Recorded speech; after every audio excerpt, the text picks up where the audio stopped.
insultes. D'où viennent les problèmes? Pourquoi le parti ne condamne pas ces insultes et pourquoi le parti ne sanctionne pas ces militants qui sont visiblement à côté de la discipline? Les partis ne sanctionnent pas parce que ce n'est pas un parti discipliné. L'IDPS n'est pas discipliné? Ce n'est pas un parti discipliné.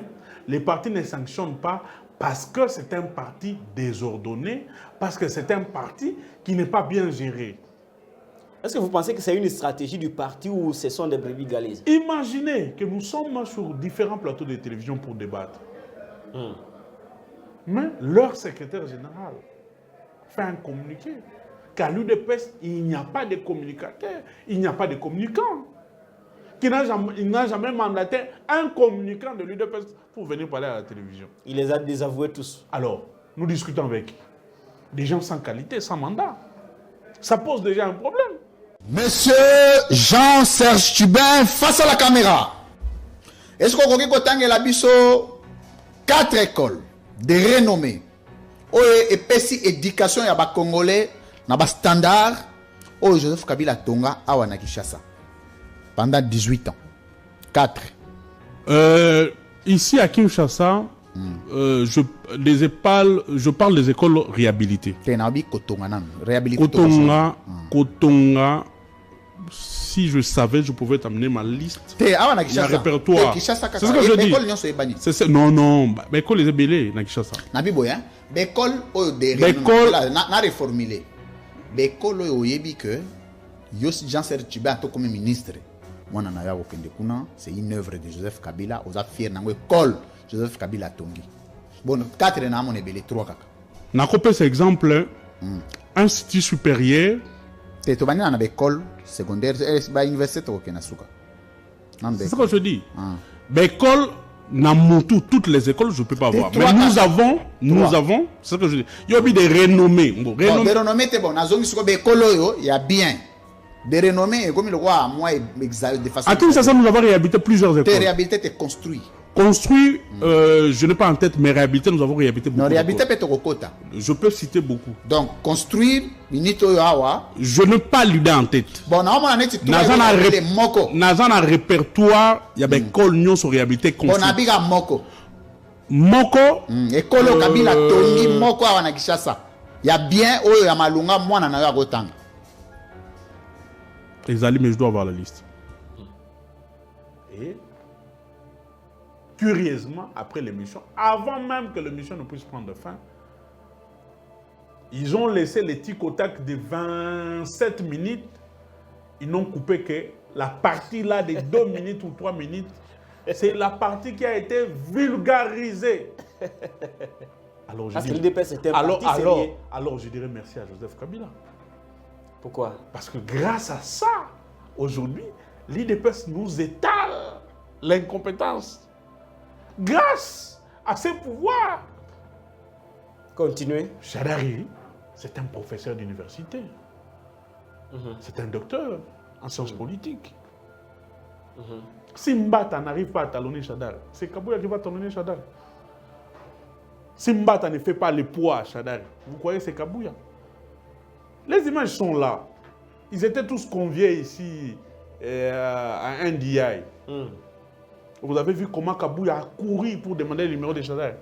Ce qui nous gêne et ce qui devait gêner les chefs de l'État. Vous voulez associer les chefs de l'État à la déclaration du procureur près la Cour de cassation? Mais je dis, le ministre qui était là, Madame, je crois, Rose Moutoumbo, c'est le représentant de qui? Du gouvernement. Le gouvernement congolais, à la tête, il y a qui? Il y a le chef de l'État et le Premier ministre. Il y a la notion du bicéphalisme à la tête de l'exécutif. Si le chef de l'État prend part au Conseil des ministres, parce que il est aussi membre de l'exécutif.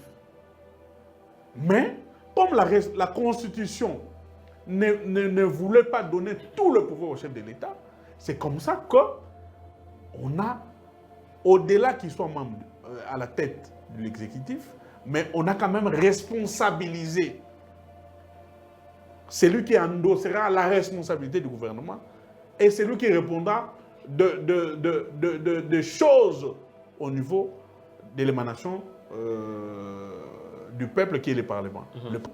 Vous étiez pris au piège, hein? Oui, j'étais pris au piège et beaucoup de gens m'ont d'ailleurs conseillé de ne plus prendre part à cette émission. On va pas arriver là-bas. Non, non, beaucoup de gens m'ont conseillé. Je n'ai pas dit que j'ai pris la décision, non. mais ça peut arriver dans cette émission. Plusieurs conseils de gens qui m'ont suivi, qui ont suivi les tic au tac des 30 minutes, m'ont conseillé de ne plus prendre part au tic au tac parce que ces genres de questions très chaudes. Le mandat qui fait que Jimmy soit à Makala était de 15 jours. Ces 15 jours n'ont jamais été renouvelés. Qu'est-ce qui justifie cette... La Chambre des conseils, je vais répondre à votre question. Ouais. La Chambre des conseils qui devait statuer n'a jamais statué pour prolonger ou renouveler ces mandats. Donc Jimmy Amakala, irrégulièrement, dans une situation irrégulière, un secrétaire national en charge de la communication vaut secrétaire général à l'UDPS. Ah oui. Donc Jimmy... La tête de Jimmy. Non, mais même fois 2. Kabouya vaut Jimmy même fois 3. Donc vous voulez dire ici que Kabouya n'a pas les niveaux de Jimmy qui était sur le plan intellectuel. Moi, je suis secrétaire national adjoint. Je fais l'intérim maintenant de Jimmy qui était né. Moi, je mérite être secrétaire général de l'UDPS.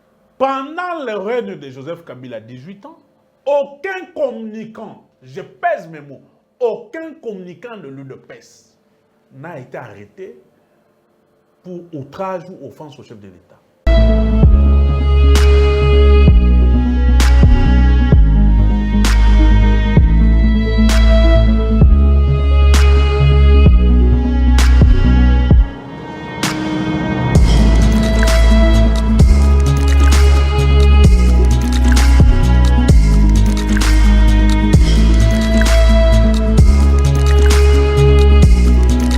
Très heureux de vous retrouver dans ce nouveau numéro de votre émission à la chaîne YouTube Patrick Local TV. Je suis désolé aujourd'hui, la qualité de ma voix n'est pas très bonne. Je suis très attaqué par Bablo Rabatou, Barim et tout ça.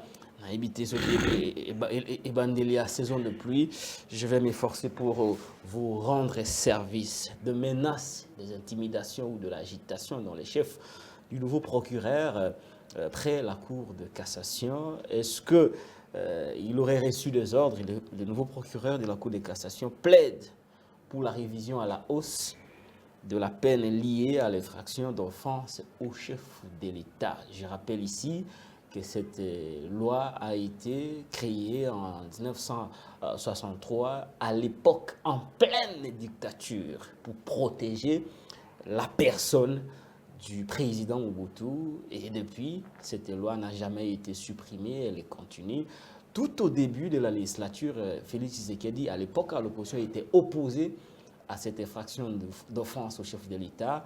À l'arrivée du pouvoir en 2019, il s'y était opposé également à cette infraction d'offense au chef de l'État, mais on a l'impression comme si il est passé outre ce qu'il dénonçait hier, et pour cette fois-ci passer par le procureur et près la Cour de cassation pour tenter de non seulement intimider les leaders d'opinion qui ont un point de vue à émettre sur la gestion de la République, mais aussi sur les comportements, tout ce qu'il y a autour de l'institution président de la République qui se confond avec l'individu Félix Antoine Tshisekedi Tshilombo. Où va le Congo? Est-ce que le procureur a sonné les glas de l'ouverture ou du début ou du retour de la dictature en République démocratique du Congo? Nous allons savoir ce que valent ce propos dans un état de droit, dans un état démocratique.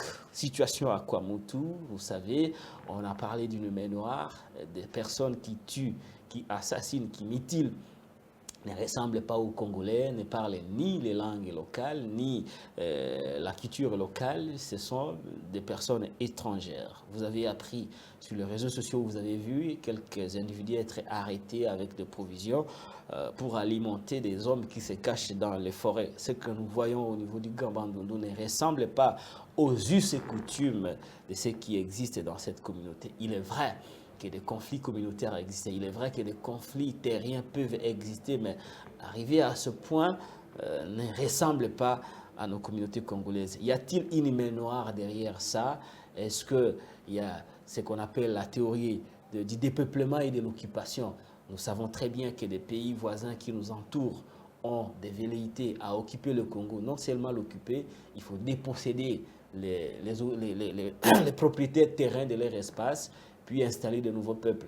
Et dans cette logique de l'infiltration, des infiltrés qui viennent au pays de Patrice Rémy Lumumba se marient souvent avec les enfants des chefs coutumiers, ils mettent des enfants au monde, tout simplement dans le but d'infiltrer le Congo pour pouvoir espérer un jour placer un homme de main à la tête de l'État pour gérer le Congo, mettre ce qu'on appelle l'empire Imatuchi. La situation de l'occupation est tellement grave que nous l'analysons avec beaucoup de légèreté, nous prenons cette situation avec beaucoup de légèreté. Entre-temps, les pays qui nous agressent, le Rwanda, forment tout le jour ses fils, ses enfants qui vont à l'étranger pour être formés dans divers domaines. Mais chez nous, on tue l'enseignement. Cette occupation, cette infiltration passera aussi par des cerveaux.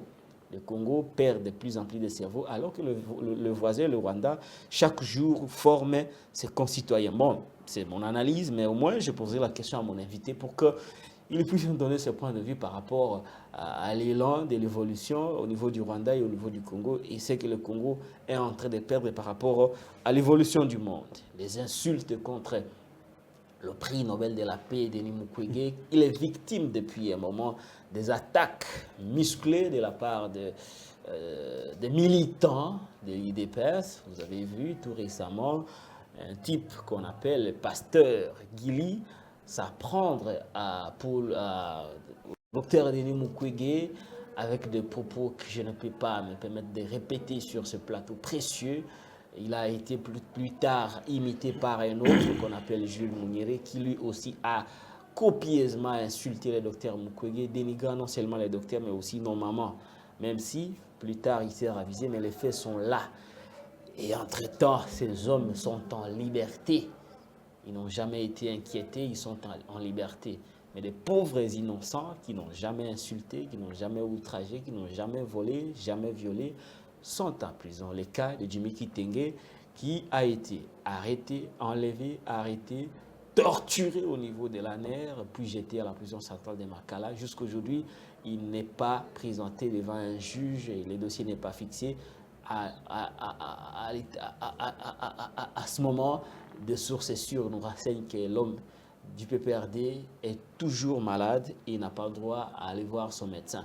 Un innocent qui croupit en prison, un innocent qui n'a jamais rien fait, qui croupit en prison, mais il y a des délinquants majeurs qui insultent matin, midi, soir, mais qui sont en liberté ici, dans la capitale. Est-ce qu'il y a de la place pour l'iniquité, l'iniquité ou l'injustice dans un état de droit, dans une société de démocratie où il y a des citoyens qui insultent, mais qui sont en liberté, qui sont primés, des autres qui vont jusqu'à faire des gestes déplacés. J'ai vu un artiste musicien faire un geste déplacé sur une femme congolaise, mais honorée par le chef de l'État dans une photo qui circule sur les réseaux sociaux. Mais des hommes qui ne défendent que des valeurs démocratiques sont en train de souffrir. Entre-temps, le procureur nous menace. Voilà globalement l'actualité au niveau de la RDC. Nous allons l'analyser avec Jean-Serge Tchibin, qui nous fait l'honneur de nous recevoir sur son bureau de la communication au niveau du PPRD. C'est avec lui que nous allons analyser tout au plus 1 heure ces sujets d'actualité pour vous éclairer. Et si vous avez des choses à dire, réagissez, écrivez-nous, sollicitez des émissions comme le font nos amis du PPRD. Nous allons vous donner la parole parce que nous sommes là pour donner la parole à tout le monde. C'est la chaîne La Liberté, Patrick Lokala TV. Jean-Serge Tchibin, je rappelle que vous êtes cadre du PPRD, vous êtes secrétaire national adjoint au niveau du parti de Joseph Kabila Kabange, vous êtes communicateur, vous êtes intellectuel, vous êtes juriste des formations et des professions, Jean-Serge Tchibin. Bonjour. Bonjour, très cher frère. Voilà, comment allez-vous? Dieu fait grâce. Il nous a encore accordé gratuitement ce matin le souffle de vie. Nous ne pouvons que le louer et remercier infiniment de tous ceux qui nous suivent en ces moments, tous ceux qui nous encouragent, qui partagent avec nous ces moments de discussion, de débat, ceux-là qui se donnent quand même la peine de nous donner des suggestions, de sujets à réflexion, ceux-là aussi qui nous posent certaines questions pour connaître la vérité. Très bien, c'est là qu'il vous pose des questions. Nous sommes venus pour vous poser des questions, vous faire parler, pour que nous sachions ce que pensent les PPRD par rapport aux questions d'actualité. Avec ma voix, bon, ça va aller. Jean-Serge Tchibin, vous êtes un acteur politique. Vous êtes un acteur politique en pleine émergence. Vous êtes un ancien parti présidentiel, le PPRD, qui a géré ce pays pendant 18 ans. En face, vous avez un autre parti qui est un parti présidentiel qui gère l'État actuellement. Mais certains de ces militants s'illustrent dans les scènes d'injures publiques. Contre qui? Contre les docteurs Denis Mukwege, les prix Nobel de la paix, au motif qu'il nourrit des ambitions de postuler à la magistrature suprême. Dans quel état étiez-vous quand vous avez vu des insultes pleuvoir contre Denis Mukwege? Merci, très cher Patrick, pour la question. Mais avant de répondre à votre question, j'aimerais quand même faire un clin d'œil à un Congolais, à un ambassadeur de la République démocratique du Congo, M. Mutombo Dikembe. J'aurais appris qu'il serait malade. Nous n'avons pas assez d'informations sur sa situation médicale, qu'il souffrirait d'un tumeur au niveau du cerveau. Certaines sources nous disent qu'il est en pleine convalescence. Certaines sources parlent aussi qu'il serait mort. Mais après vérification, on nous dit que notre compatriote était malade, il a été opéré, qu'il est encore en vie. Nous le souhaitons prompt rétablissement, que le bon Dieu le garde jalousement parce que c'est quelqu'un qui a hissé haut le drapeau du Congo. C'est quelqu'un, un compatriote, un nationaliste.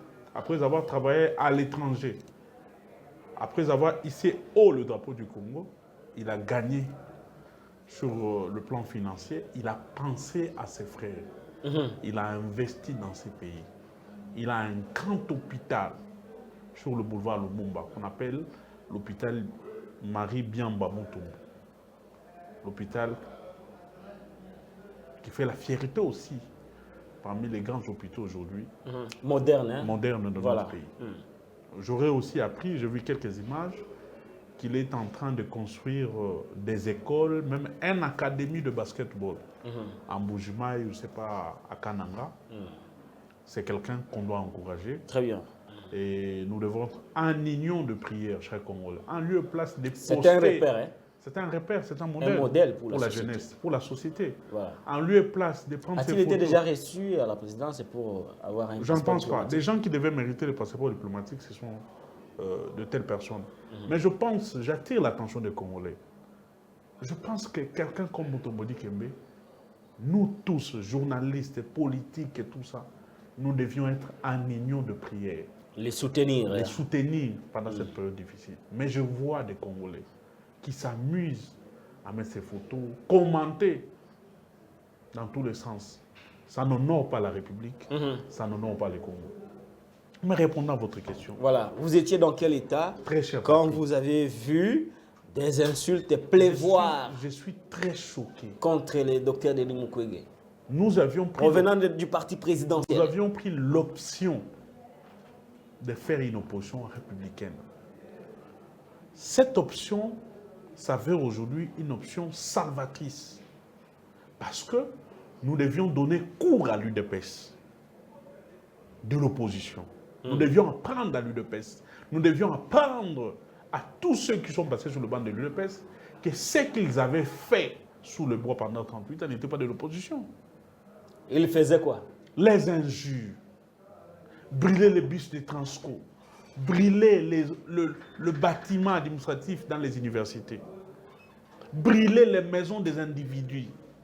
Quand ils organisaient les marches, c'était des tueries. Les policiers sont morts. Qu'est-ce qu'ils n'ont pas fait? Et ça ne pouvait pas être de l'opposition. C'était de la barbarie. C'était de l'intolérance. Aujourd'hui, l'opposition s'est fait en respectant les règles démocratiques, mais aussi en respectant la personne humaine. Je suis choqué que les prix Nobel aient des ambitions d'être président de la République ou pas. C'est quelqu'un qui mérite nos respects. Comment vous pouvez organiser toute une communication pour l'attaquer, l'insulter, les maudire? Qui êtes-vous? Où avez-vous trouvé ce pouvoir de maudire des gens à l'UDPS? Si on devait maudire les gens, il y a des gens qui seraient morts à l'UDPS pour des actes de barbarie que vous avez posés en République démocratique du Congo.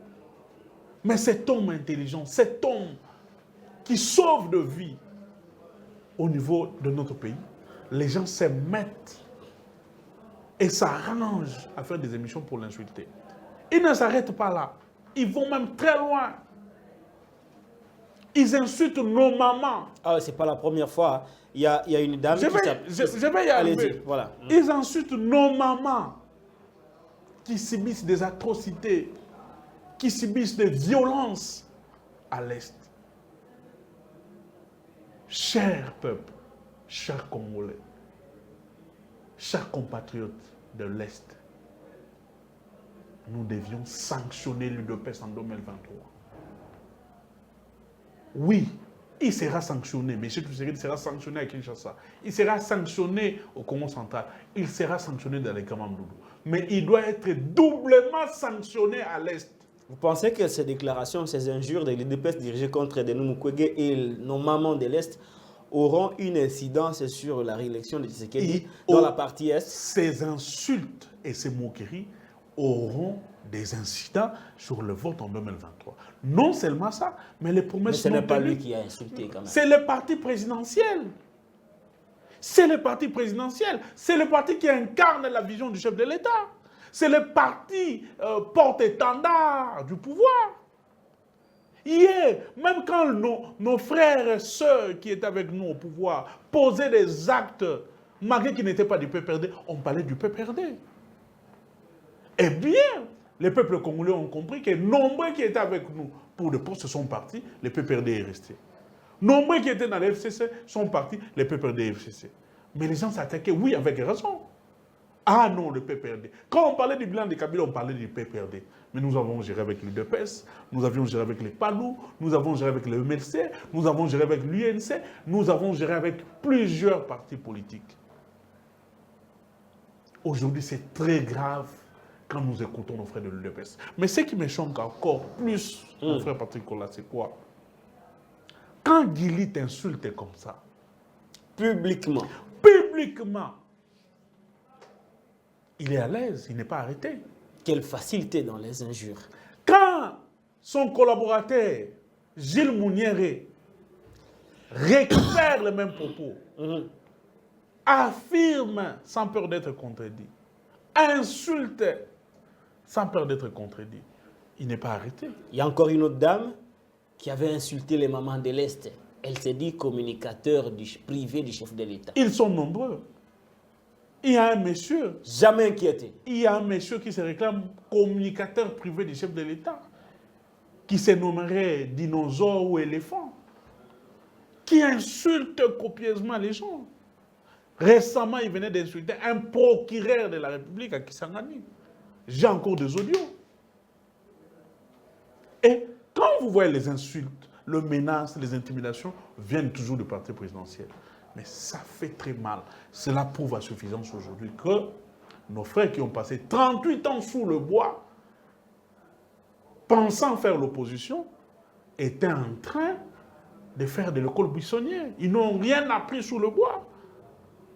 Ils n'ont rien appris, Patrick Lokala. Parce que s'ils avaient appris des choses sur la bonne gouvernance, sur l'état des droits, sur la gestion, ils seraient meilleurs aujourd'hui après avoir passé 38 ans sous le bois. Mais aujourd'hui, les 38 ans qu'ils ont passé sous le bois prouvent à suffisance aujourd'hui qu'ils n'ont rien appris sous le bois.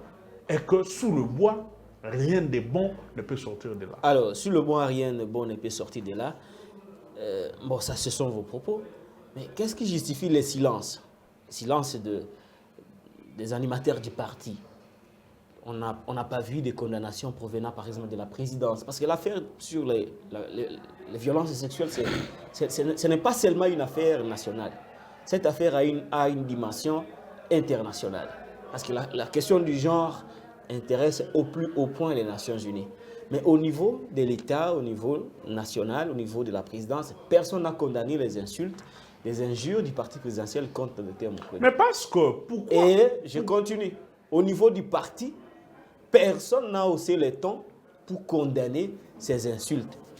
D'où vient le problème? Pourquoi le parti ne condamne pas ces insultes et pourquoi le parti ne sanctionne pas ces militants qui sont visiblement à côté de la discipline? Les partis ne sanctionnent pas parce que ce n'est pas un parti discipliné. L'UDPS n'est pas discipliné? Ce n'est pas un parti discipliné. Les partis ne sanctionnent pas parce que c'est un parti désordonné, parce que c'est un parti qui n'est pas bien géré. Est-ce que vous pensez que c'est une stratégie du parti ou ce sont des brebis galaises? Imaginez que nous sommes sur différents plateaux de télévision pour débattre. Mais leur secrétaire général fait un communiqué qu'à l'UDPS, il n'y a pas de communicateur, il n'y a pas de communicant. Il n'a jamais mandaté un communicant de l'UDPS pour venir parler à la télévision. Il les a désavoués tous. Alors, nous discutons avec des gens sans qualité, sans mandat. Ça pose déjà un problème. Si on était sérieux, vous, Patrick Lokala, vous deviez cesser de recevoir les gens de l'UDPS. Vos confrères devaient arrêter de recevoir les gens de l'UDPS sur vos plateaux, parce que ces gens-là ne sont pas mandatés. Ils parlent en qualité de qui? Avec quelle autorisation? Les silences du parti. Les silences du parti. Maintenant, les silences du parti, parce que les partis cautionnent ce qui se fait par ses camarades ou par ses militants ou ses combattants. Parce que c'est la méthodologie du parti. Les insultes ont commencé il y a très longtemps à l'UDPS. La violence a commencé il y a très longtemps à l'UDPS. Et c'est ça la méthodologie. Il faut faire peur. Il faut insulter, il faut attaquer, il faut brûler. C'est ça leur mode opératoire quand ils étaient à l'opposition. Une fois au pouvoir, ils n'ont pas compris qu'ils ont le pouvoir. Ils n'ont pas compris qu'ils doivent changer de techniques et de tactiques sur le plan politique. Ils se comportent au pouvoir comme un parti de l'opposition. Et à l'opposition, ayant fait une très mauvaise opposition, ils nous ont amené le mal de l'opposition au sommet du pouvoir. Les insultes, les violences, la gabégie, la tricherie et tout ça. La tricherie a commencé à l'UDPS. Ils trichent avec les textes qui gèrent d'ailleurs l'UDPS. Je vous ai posé une question une fois. Est-ce que dans les statuts de l'UDPS, les postes ou les titres autorité morale existent? Non, c'est vous qui avez inventé ce concept d'autorité morale. Nous, dans nos textes, ça existait. Vous avez donné ça à Kabila. Nous, ça existait. Tout le monde a imité. Nous, dans nos textes, nous, on n'a pas triché. Invention. On n'a pas triché parce que dans nos textes, Kabila avait le titre initiateur et autorité morale. Ça existait. On n'a pas triché. On vous a mal imité alors. Mais à l'UDPS, quand vous prenez les statuts de l'UDPS, il n'a jamais été amendé jusqu'aujourd'hui. Vous ne trouverez nulle part les titres d'autorité morale. Mais les titres qu'on a collés au chef de l'État, autorité morale de l'UDPS, vient d'où?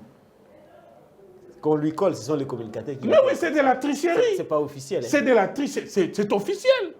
J'ai même vu le cadre autorité morale de l'UDPS qui disent le président de la République, c'est notre autorité morale. Vous tirez d'où ces titres-là? Si ce n'est pas les statuts, si ce n'est pas dans le statut. Alors tout ça, ça pose problème. Quand vous rentrez plus tard, les secrétaires généraux intérimaires n'existent pas. Dans les statuts. Dans les statuts de l'UDPS. Président Haï de l'UDPS, ça n'a jamais existé. Prenez les statuts et tout ça feuilleté, vous ne trouverez jamais président Haï, secrétaire général Haï de l'UDPS. Ça n'existe pas. Ils sont en dehors des statuts. Ils sont en dehors, en déphasage avec les statuts. Bon, imaginez ces gens-là, qui sont en déphasage, en dehors avec leurs propres statuts. Ils vont respecter la Constitution de la République. Le pourquoi de violations permanentes de la Constitution. Le pourquoi des tâtonnements au sommet de l'État. Kabouya dit, Kabila Taliti, Amoni parti moko assyriété. Ayo mona IDPS, le parti assyrié, à Saïnini, a pessi au pouvoir. Est-ce que les reines n'étaient pas venus de là quand Kabouya affirme que vous leur avez donné le pouvoir? Nous pouvons dire aujourd'hui que vous avez fait un mauvais choix de donner le pouvoir à l'IDPS. Si je m'accroche au propos de Kabouya, si l'estime, si l'estime, c'est Kabila qui a donné le pouvoir à l'UDPS. Alors je dirais merci à Joseph Kabila. Pourquoi? Parce que grâce à ça, aujourd'hui, l'IDPS nous étale l'incompétence. Grâce à ces pouvoirs, les failles longtemps cachées sous le bois pendant 38 ans à l'école buissonnière, à l'UMT, sont sorties au grand public. S'ils n'avaient pas le pouvoir aujourd'hui, l'IDPS serait toujours le parti donneur des leçons de bonne gouvernance, donneur des leçons de respect des textes et tout ça. Alors que c'était des violeurs, des gens qui violent en permanence leur propre statut et la Constitution de la République. Alors que ces gens sont nés dans la gabégie. Ces gens ont grandi dans la facilité. Aujourd'hui, ils continuent, une fois au pouvoir, à vivre ces choses-là comme s'ils étaient encore dans l'opposition qu'ils ont vécu depuis plus de 38 ans. Revenons sur le sujet. Donc, toutes ces choses-là démontrent que l'UDPS est un parti qui ne respecte rien. Nous avons cité Guilit, nous avons cité Mouniéré, vous avez cité une dame qui insulte. Ces gens ne sont pas arrêtés. Le procureur qui doivent rechercher les informations, qui doivent rechercher les infractions, je pense qu'ils sont sous les draps. Ils s'endorment encore. Ils ont fermé leurs yeux. Ils ont bouché leurs oreilles. Là, on n'arrête personne. On n'interpelle personne.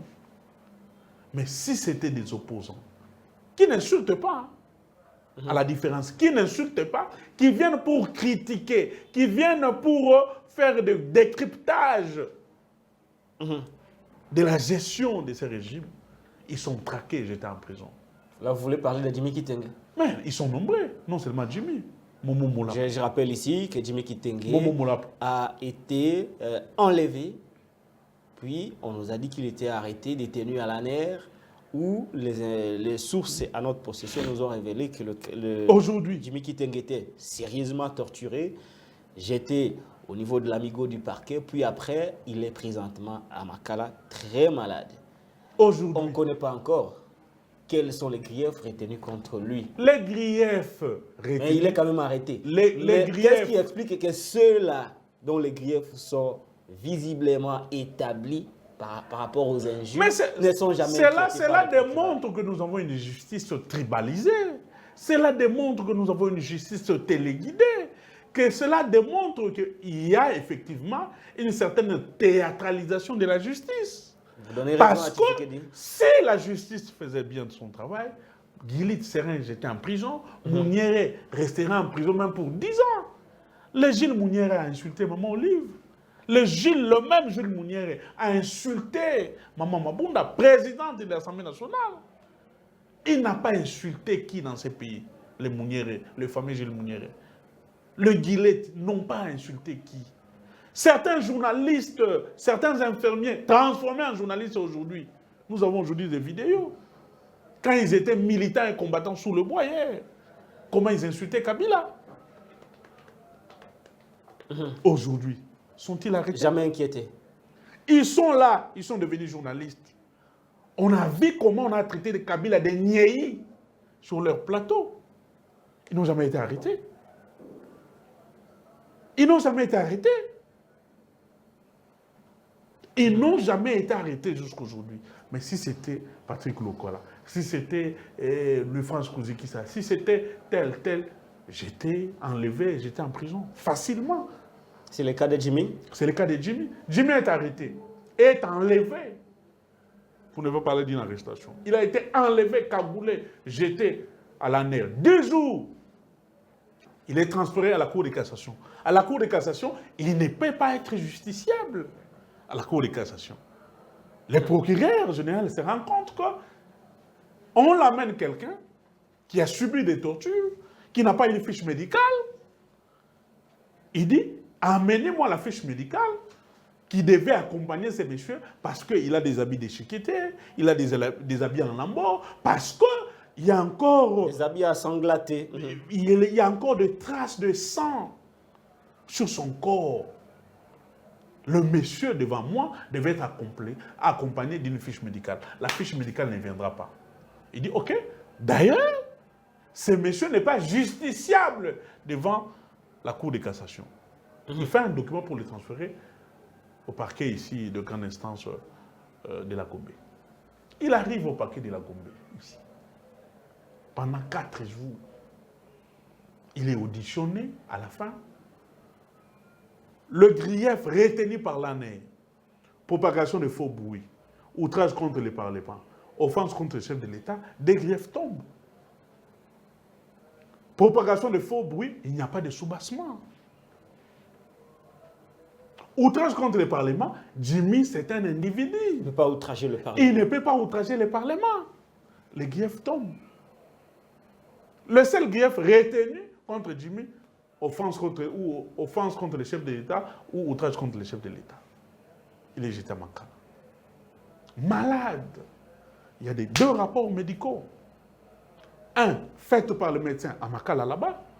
Le deuxième rapport, c'est à l'initiative du procureur ou du magistrat insulté au niveau du parquet, qui fait appel aux médecins légistes. Les médecins légistes arrivent, ils font leur rapport, ils attestent, preuve à l'appui, après plusieurs examens, que le monsieur est malade, qu'il a plusieurs maux qui le traumatisent et qui le dérangent, et il doit être pris en charge dans un hôpital sérieux pour des examens approfondis. Accorde-lui une liberté provisoire. Parce que le médecin insulté avait dit « Je ne peux pas le libérer sans avoir le document du médecin légiste. » Le soubassement. Le soubassement. Le magistrat instructeur, le procureur ici, au parquet de la Gombe, ils ont 2 soubassements. Mais Jimmy n'a pas toujours sa liberté provisoire. Bon, vous ne voulez pas accorder à Jimmy une liberté provisoire. Fixez les dossiers de Jimmy devant un tribunal compétent. Comme ça, Jimmy viendra avec ses avocats faire un débat juridique, un débat des droits. Comme ça, la République tout entière connaîtra c'est qui en réalité, ou c'est qui en réalité le propriétaire, le plaignant. C'est lui qui a accusé Jimmy au niveau de la justice. Comme ça, la République saura, s'il n'y a pas un plaignant, que le dossier est porté par le ministère public. Comme ça, Jimmy aura au moins droit à un procès équitable avec ses avocats. Le dossier n'est pas toujours fixé. Patrick Lokala. Le dossier n'est pas fixé. Le mandat d'arrêt provisoire qui fait que Jimmy soit à Makala était de 15 jours. Il n'a jamais été renouvelé jusqu'aujourd'hui. Vous voulez dire qu'on a marché sur la procédure, on ne respecte rien. Le mandat qui fait que Jimmy soit à Makala. Mais pourquoi Jimmy est-il devenu si important pour mériter un tel traitement?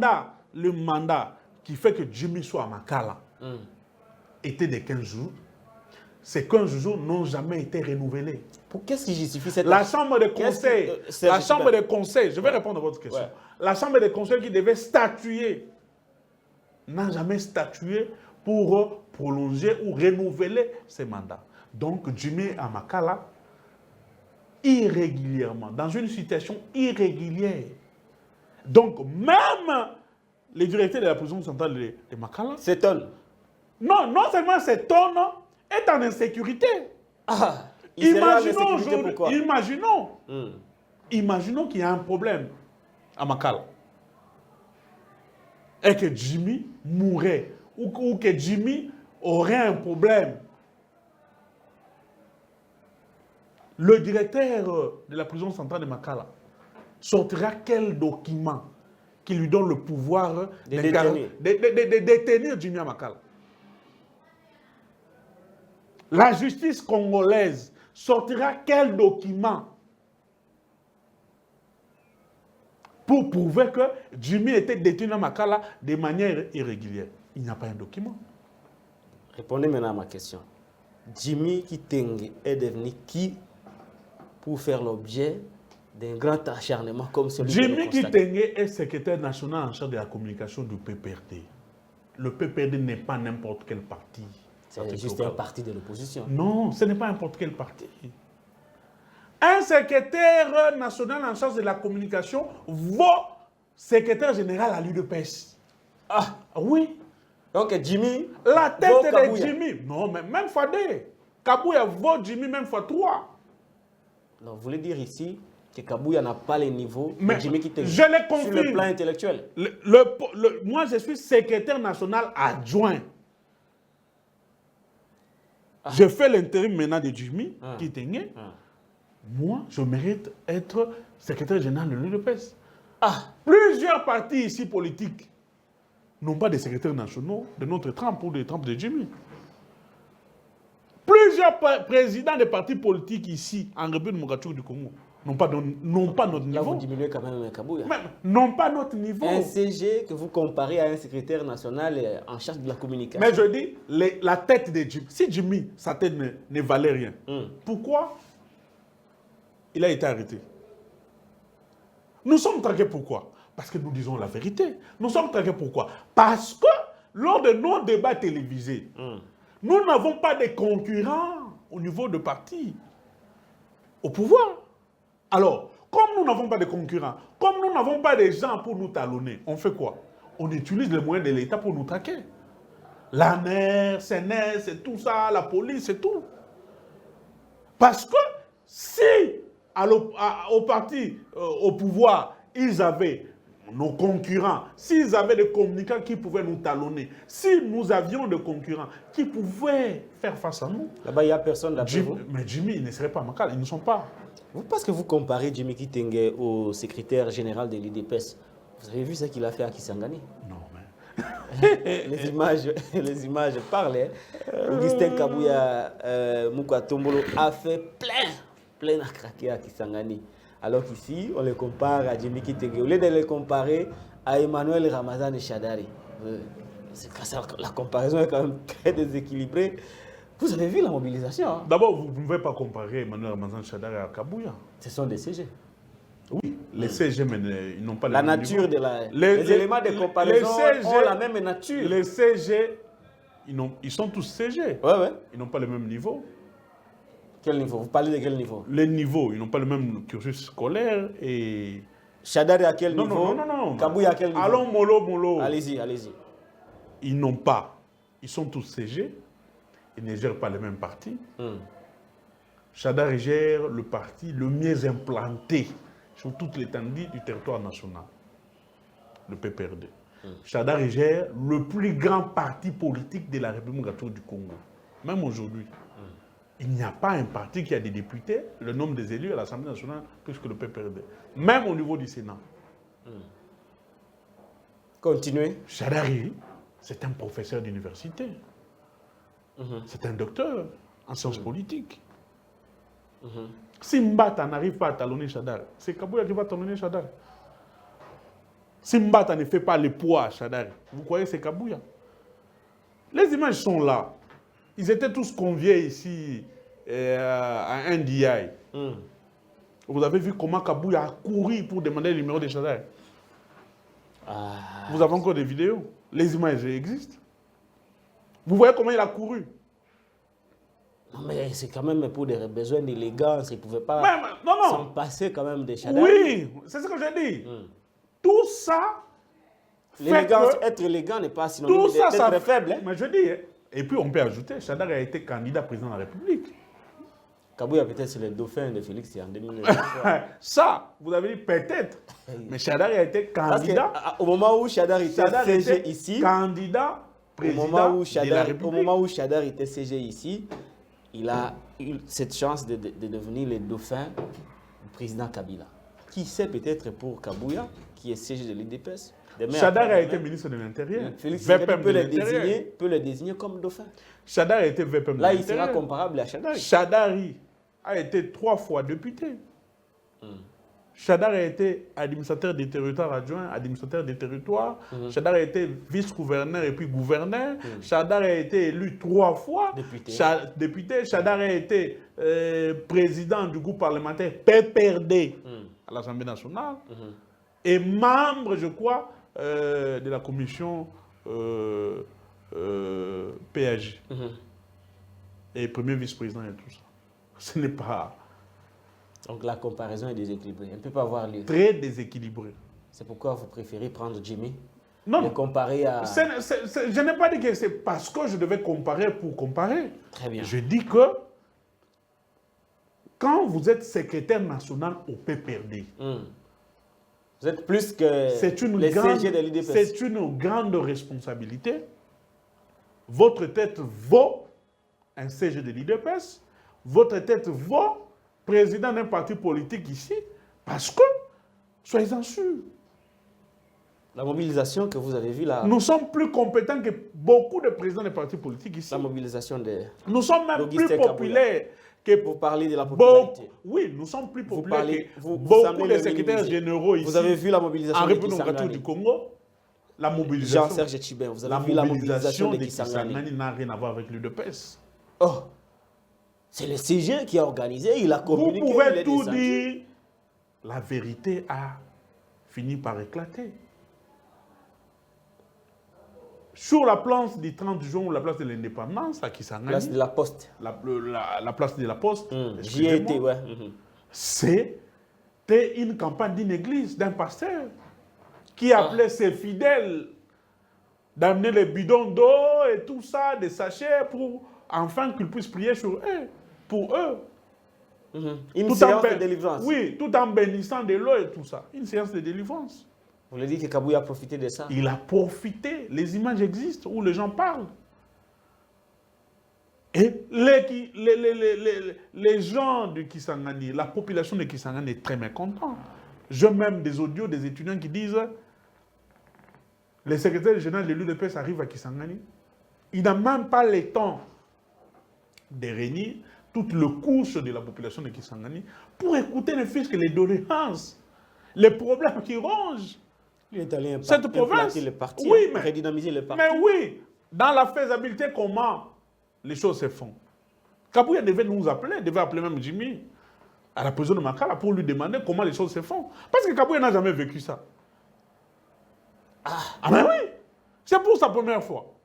Il n'a jamais vécu ça. Il fallait qu'il nous pose la question, comment ces choses-là se font?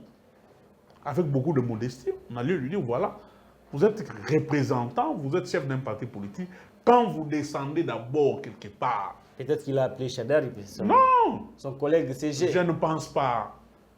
Kabouya, c'est un arrogant. Qui ne sait pas que Kabouya, c'est un monsieur arrogant, trop autant. Les choses se font comme ça. Vous descendez dans un territoire, dans une province donnée, vous venez pour implanter. La première chose, c'est la notabilité que vous recevez.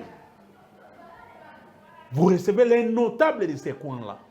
Vous prenez connaissance de problèmes que posent ces notables-là. Vous discutez avec eux sur la température de la province, sur le problème qui ronge la province. Ces gens-là ont des solutions qui peuvent vous donner.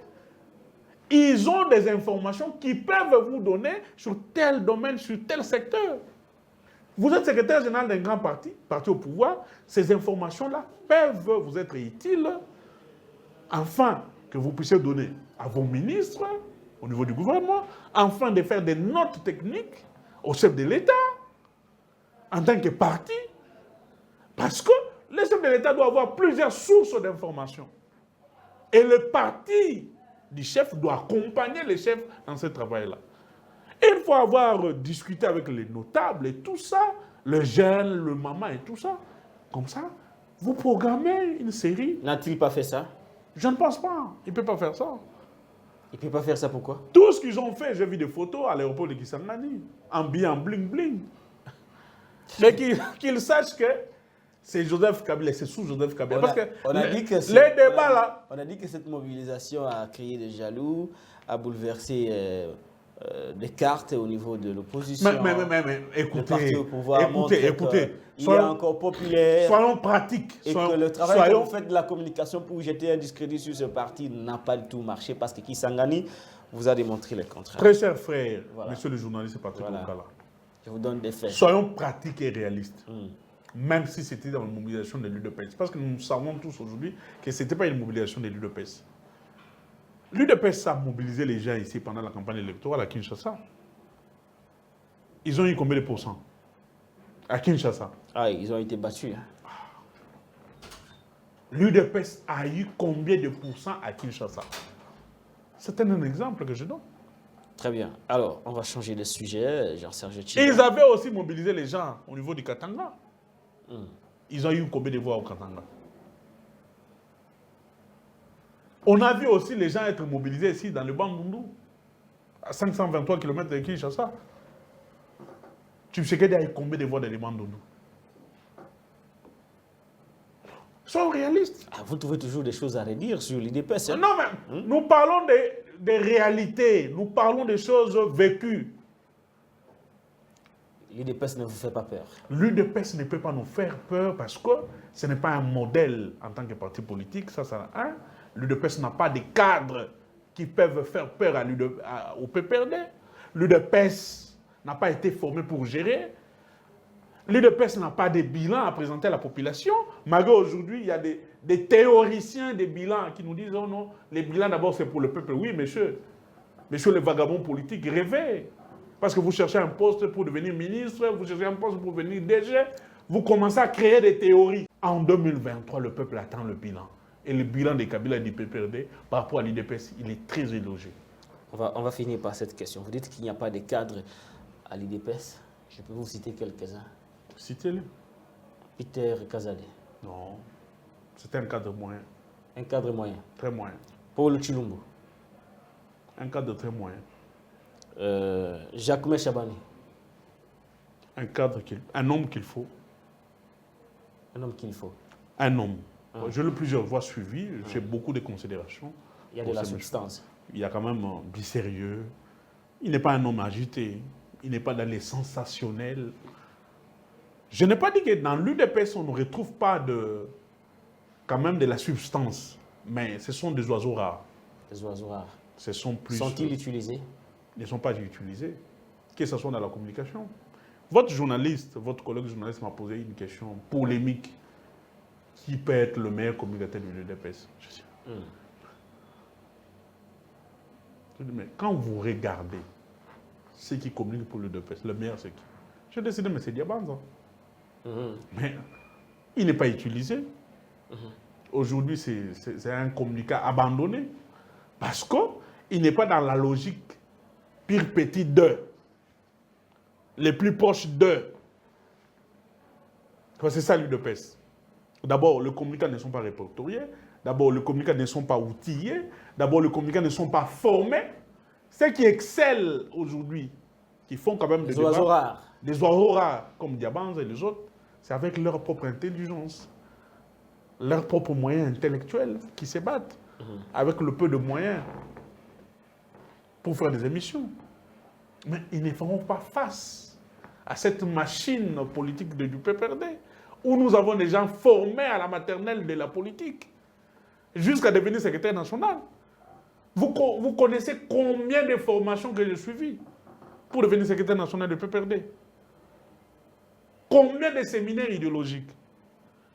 Même vous combien de séminaires politiques? On va finir par ça. Même vous êtes plus que Kabouya. Mais de loin. De très loin. Même les gens qui nous suivent à la maison savent que Kabouya ne peut pas faire face à moi. S'il veut, un débat politique. Patrick Local à TV, débat politique, Jean-Serge Ben, secrétaire national adjoint en charge de la communication contre Augustin Kabouya, il ne viendra pas. Il ne viendra pas. Il ne viendra pas. Jean-Serge Tchiben, secrétaire national adjoint en charge de la communication, plus que le CG de l'UDPS. Nous sommes plus outillés, plus formés qu'Augustin Kabouya. Et moi, je peux devenir secrétaire général de l'UDPS sans problème. Et dans le cours à Kabouya? Non, facilement. Très bien. On met fin à cette histoire du CG, c'est quand même le CG. Bon, pour les débats, je sais que ça sera difficile. On peut vous envoyer des gens, même quand même. Vous ne voulez pas qu'un CG descende à votre niveau pour débattre avec un secrétaire national. On va nous envoyer encore adjoint, ça risque d'être compliqué. On va nous envoyer qui? Vous réclamez seulement Kabouya lui-même. Mais ceux qui sont là ont été battus à plat de couture. Au cas où il a accepté le débat, mais face à Chadari. Mais je dis, Chadari ne peut pas faire un débat avec M. Kabouya. Ils vont parler de quoi? Des sciences politiques? Ils parlent de quoi? Hein? Chadari ferait un débat avec Kabouya pour parler de quel sujet? Sciences Po? Parler politique. L'histoire politique congolaise? Ils parleront de quoi? La gouvernance de l'État. La gouvernance de l'État? Ils parleront de quoi? Des ETD? Ils parleront de quoi? Sur quel sujet? Où vous voyez Kabouya sera compétent ou aura des mots pour dire à Chadari? Donnez-moi un sujet scientifique qui peut accrocher Chadari et Kabouya de côté, discuter. Débat télévisé. Débat télévisé. Sur quel sujet? Ils parleront de quoi? Relations internationales? Chadari ne va pas accepter les droit débats international public. Les débats ne peuvent pas avoir lieu. Non, le débat sera déséquilibré. Si Kabouya ne peut pas faire face à moi ni à Jimmy sur un plateau de télévision, à fortiori Chadari, à fortiori Ferdinand Kambé, ou le SPA Liken. Soyons... Ce n'est pas de l'arrogance, mais parlons des choses qui sont réelles et vraies. L'UDPS n'a pas formé les gens. Moi, j'ai toujours dit ici, aux gens qui nous suivent, j'avais beaucoup de respect et de l'estime à l'UDPS de Liaou, à l'UDPS de Kibassa, l'UDPS de mon grand-père Vincent Branquem, l'UDPS c'était la crème. Quand ils sont partis, il y avait encore des gens qui sont restés. Ouais. J'avais beaucoup d'estime pour Moubaké, même jusqu'à aujourd'hui. Les Tchibala, les Moleka. L'UDPS de Albert Moleka. Suivez-les même aujourd'hui. Bruno Mavungu. Bruno Mavungu, père son âme, je crois, il serait mort. Oui, il serait déjà mort. Père son âme. Ouais. Suivez Mavungu des parler. CG de qualité. Non, suivez Albert Mavungu parler. Albert suivez Moleka. Kabouya. Suivez monsieur Albert Valentin Moleka. Moubaké. Valentin Moubaké parler. Suivez Kabouya. C'est les jours et la nuit. Aujourd'hui, les gens qui ont de la substance à l'UDPS, ce sont des oiseaux rares. Ça compte au bout du bois. Très bien. On change de sujet parce qu'on risque de s'éterniser sur cette affaire de l'UDPS. Laissez Augustin Kabouya tranquille, c'est quand même le parti présidentiel. Je suis sûr que quand ils suivront l'émission, ils vont dire non, Bazaba jaloux, Bazaba aîné. Jaloux de quoi? C'est comme ça qu'on vous traite à l'imiter. Situation à Kwamoutou, Jean-Serge Tchiben. J'ai une problématique très importante, même s'il nous restait très peu de temps. J'ai parlé de l'occupation. Je vais circonscrire le sujet, l'occupation et l'infiltration, pour aboutir soit à la balkanisation du Congo, soit au contrôle absolu des institutions pour imposer un touti par rapport à l'empire Imatuchi. Je vous démontre pour vous donner la possibilité de bien analyser la question. À l'Est, on tue, on dépeuple les populations et on installe de nouvelles communautés. C'est ça la situation à l'Est. Au niveau des Bandundu, des Kasaï, voire même des Sud-Ubangi, il y a visiblement des Rwandais qui sont arrivés, qui se sont installés, qui se sont mariés avec les enfants des chefs coutumiers qui mettent au monde, qui achètent des espaces terriens. Demain après-demain, ces enfants auront la nationalité congolaise et dans le but d'un jour imposer un touti à la tête de l'État. Entre-temps, l'éducation... Attends, j'ai fini. Entre-temps, l'éducation chez nous est par terre. A contrario au Rwanda, le Rwanda forme ses enfants tout le jour. Ne sommes-nous pas en train de perdre le Congo, nous qui sommes intellectuels? Et quelle est la part des responsabilités que nous avons par rapport à la perte du Congo? Le Congo est en train de partir tout le jour au profit des infiltrés. Comment réagissez-vous par rapport à cette problématique? Mon frère Patrick 3 minutes, Local, on passe à un autre sujet. Mon frère Patrick Local, à qui la faute? Vous avez dirigé pendant 18 ans. Tshisekedi n'a fait que 4 ans.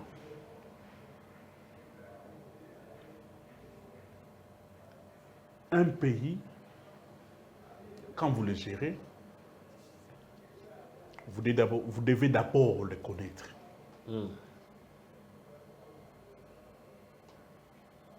Vous devez d'abord connaître ces pays-là, les connaître. Ça veut dire connaître les enjeux de votre pays sur le plan régional ou sous-régional et connaître les enjeux de votre pays sur le plan international. Si vous connaissez votre pays au niveau de ces 3 dimensions, vous saurez avec qui collaborer, vous saurez avec qui traiter, vous saurez quelle politique sur le plan international, sur le plan diplomatique, sur le plan militaire qu'il faut adopter pour une bonne marche de la gouvernance. Le mal a commencé par là avec l'UDPS. Ils sont arrivés au pouvoir au sommet de l'État. Ils n'ont pas une maîtrise sur les enjeux du Congo. L'UDPS a traité Kabila des Rwandais. M. Tshisekedi arrive au pouvoir. Il nous dit que son partenaire privilégié, son ami et frère, c'est M. Kagame. Nous attendons jusqu'aujourd'hui que M. Tshisekedi, qui est devenu l'ami intime et partenaire privilégié de M. Kagame, de nous donner l'adresse familiale de M. Kabila au Rwanda. Ça, les Congolais attendent. Les Congolais ou les perdus? Les Congolais attendent, parce que les Congolais doivent connaître la vérité. Et l'UDPS nous avait dit qui sont ceux qui connaissent la vérité sur Kabila. Aujourd'hui, l'un d'eux est devenu ami et collaborateur de M. Kagame, qui nous disent et qui nous donnent l'adresse de la famille de Kabila à Kigali ou au Rwanda. Ça n'arriverait jamais. C'est pendant ces régimes qu'on nous a dit que les Banyamulenge bazavande konabiso. Kabila des Rwandais, qu'on a traité de Rwandais, de Ougandais, de Tanzaniens, n'a jamais prononcé une telle phrase. Que les Banyamulenge bazavande konabiso. C'est pendant ces régimes qu'un ministre, chef du gouvernement, nous a parlé du changement de narratif. Et après, il nous dira, le Kinyarwanda, c'est une langue congolaise qui est parlée en République démocratique du Congo. Aujourd'hui, vous êtes en train de pleurnicher, on veut nous infiltrer, on veut nous faire ceci. Mais vous n'avez jamais compris la notion de la balkanisation. L'UDPS n'a jamais compris la notion de la balkanisation. L'UDPS pensait que la question de l'Est, la question de la guerre de l'Est, c'était la question de Kabila. C'était la question personnelle de Kabila. L'UDPS a diabolisé Kabila vis-à-vis de la communauté internationale, vis-à-vis des organisations internationales, parce que pour eux, les diables, c'était Kabila. Ils sont au pouvoir. C'est maintenant que je comprends et que je vu quelqu'un comme Peter Kazadi et Kabouya parler de la guerre asymétrique. Ah, ils n'ont jamais accepté ça à l'époque. Hein. À l'époque, personne à l'UDPS, en commençant par M. Tshisekedi, jusqu'à Kabouya, personne n'avait cru que la guerre de l'Est n'était pas une guerre traditionnelle, c'était une guerre asymétrique. Il nous disait, ce sont les termes abattoirs pouvoir. Aujourd'hui, c'est Peter Kazadi que je suis. avec Jean-Marie Kassamba qui parle de la guerre asymétrique. C'est Kabouya qui parle de la guerre asymétrique. Mais je pense qu'il parle de la guerre asymétrique sans connaître les tenants et les aboutissants de cette guerre. Ce sont des problèmes. C'est sous ces régimes que le gouvernement a donné l'autorisation à Rwanda Air. Rwanda Air. La société rwandaise, des nationalités rwandaises, des capitaux rwandais. C'est sous ces régimes qu'on a donné l'autorisation à cette entreprise d'installer son QG. QG veut dire quartier général.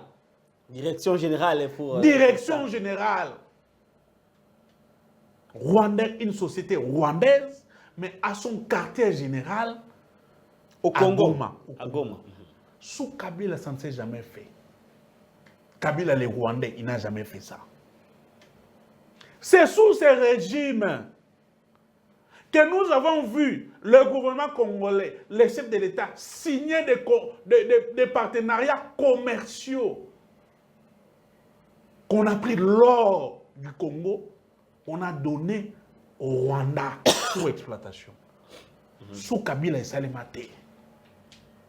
Qu'on a pris les minéraux du Congo qu'on a donné à l'Ouganda. En contrepartie, l'Ouganda devait nous construire quelques kilomètres de route. Où est-ce que vous voulez en venir? Pour vous dire que, avant de gérer un pays, il faut connaître ces pays, les enjeux de ces pays. L'UDPS n'était pas préparé pour connaître les enjeux du Congo, pour connaître la situation de la balkanisation. Aujourd'hui, le mal est tellement profond. L'UDPS a mangé avec les diables. C'est sous ces régimes qu'on a mis les tapis rouges à Kagame, ici au stade des Martyrs. Que l'UDPS a chanté à la gloire de Kagame. Yonani, Obuya Kagame. C'est-à-dire l'UDPS chantait pour se moquer de la population congolaise.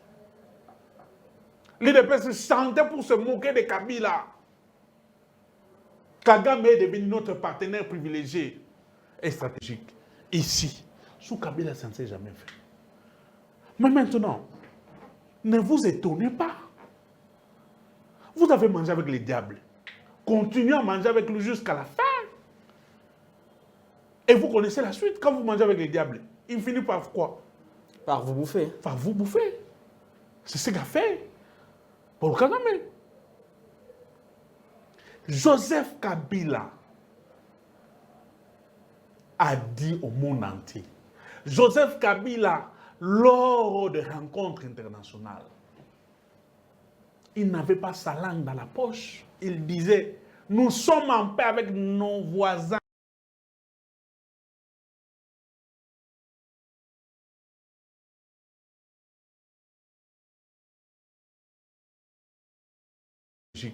Ici, sous Kabila, ça ne s'est jamais fait. Mais maintenant, ne vous étonnez pas. Vous avez mangé avec les diables. Continuez à manger avec lui jusqu'à la fin. Et vous connaissez la suite. Quand vous mangez avec les diables, il finit par quoi? Par vous bouffer. Par vous bouffer. C'est ce qu'a fait Paul Kagame. Joseph Kabila a dit au monde entier. Joseph Kabila, lors de rencontres internationales, il n'avait pas sa langue dans la poche. Il disait, nous sommes en paix avec nos voisins, d'une manière générale. Mais sauf le Rwanda. Il se plaignait aussi comme Félix. Non. Très attention. Joseph Kabila n'est pas un plaintif. Quelqu'un qui ne parle pas beaucoup, comment il peut être un plaintif? Les plaintifs, ce sont des gens qui parlent beaucoup. Joseph Kabila, il observe. Quand il parle, vous n'écoutez pas, il agit. Il pose des actes. Mais de manière réfléchie et stratégique. Et stratégique. Joseph Kabila, lors, je pense, de son dernier ou avant-dernier discours ici, à l'Assemblée nationale, devant l'Assemblée nationale, devant le Congrès, Assemblée nationale et Sénat. Joseph Kabila a dit des choses ou de mots-clés concernant la balkanisation. Il avait dit ceci. La stratégie de l'ennemi est à plusieurs niveaux. Ils veulent créer des zones et le foyer de tensions sur toute l'étendue du territoire national pour fragiliser le développement de la RDC. L'ennemi, en fait, est utilisé par la même communauté internationale.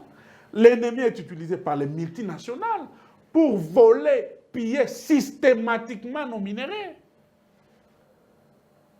Rappelez-vous du discours de Nicolas Sarkozy ici, qui disait que le Congo est une mer nourricière, qui disait que nos richesses minières, nos richesses naturelles doivent servir à la sous-région et à l'Afrique. Il faut partager avec les autres. Et surtout, il faut partager avec nos voisins. C'est un message qui ne peut passer chez Kabila.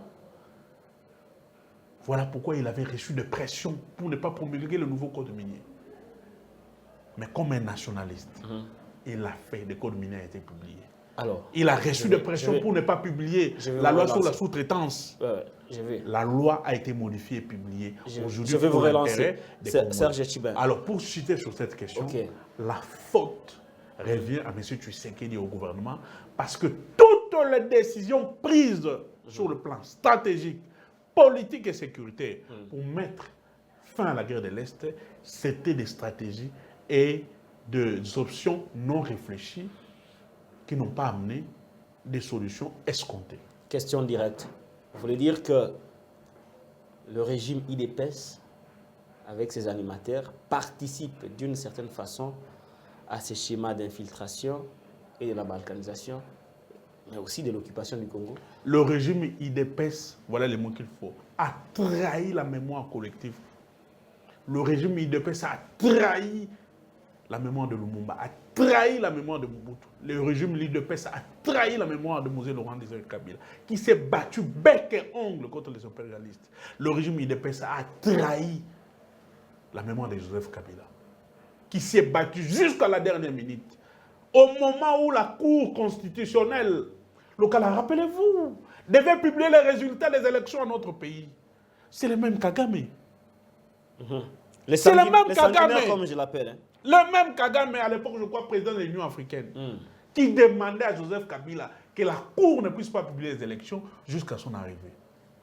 Et Kabila avait dit non. Les élections ont été faites, les résultats ont été publiés, et qui est sorti président? C'est Félix Tshisekedi. Aux premières loges, il sera le premier qui embrasse Kagame, voilà. Et sans lire l'histoire, sans lire les contextes, sans lire les contours politiques au niveau de la sous-région, c'est lui qui, en réalité, Kagame a combattu pour ne pas être proclamé président de la République, deviendra le partenaire principal et stratégique de Kagame. Fiable et stratégique, privilégié.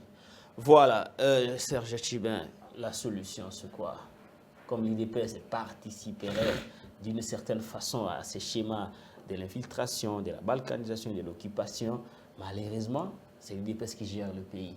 Que faut-il faire pour sauver la nation de cette situation? La solution, il faut rectifier les tirs sur le plan politique, sur le plan stratégique et sur le plan sécuritaire. Il faut rectifier les tirs. C'est-à-dire? Je ne mettrai pas. La stratégie du PPRD? Je ne mettrai pas la stratégie sécuritaire et politique sur la place publique. Au profit de l'État? Non, non, je ne mettrai pas. S'ils veulent bénéficier des enseignements, des conseils, Joseph Kabila est vivant, il est à Kingakati. Emmanuel Ramazan Chadari est vivant, il est à Kingakati. Je suis plus que disponible. Kabouya peut m'appeler. Vous allez prendre? Oh, mais pourquoi pas? Pour l'intérêt du Congo. Pour vous dire qu'on est nationaliste et républicain, je ne verrai pas tout ce que Kabouya dit et ses acolytes pour l'intérêt du Congo. Je suis prêt à donner de la matière. Très bien. Merci beaucoup, Jean-Serge Tchiben. Parce que, avant tout, nous n'avons que le Congo comme pays. J'ai toujours dit, après avoir tout perdu, tu peux perdre une femme, tu peux perdre les enfants, tu peux perdre tes soeurs et frères. Ta famille peut te rejeter. Tu resteras avec une seule chose. Et la seule chose qui te restera, c'est la nation, c'est la patrie. Et la nôtre, c'est la République démocratique du Congo. La patrie ou rien, voilà l'âme des nationalistes que nous partageons tous. Il nous reste un seul sujet.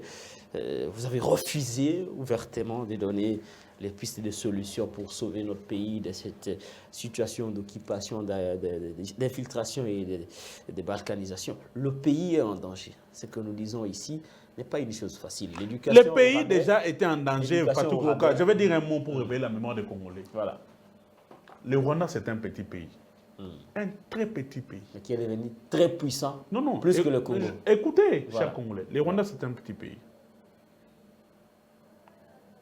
La situation sécuritaire éclate en Afghanistan. Le régime bascule. Les Américains prennent fuite. Les Afghans sont pourchassés. Certains. Paul Kagame se propose garant. Il dit, j'ai besoin des Afghans. Mais à une seule condition. Les hommes, pas trop de femmes et des enfants. Des enfants garçons. Des enfants garçons. Il les accueille au Rwanda.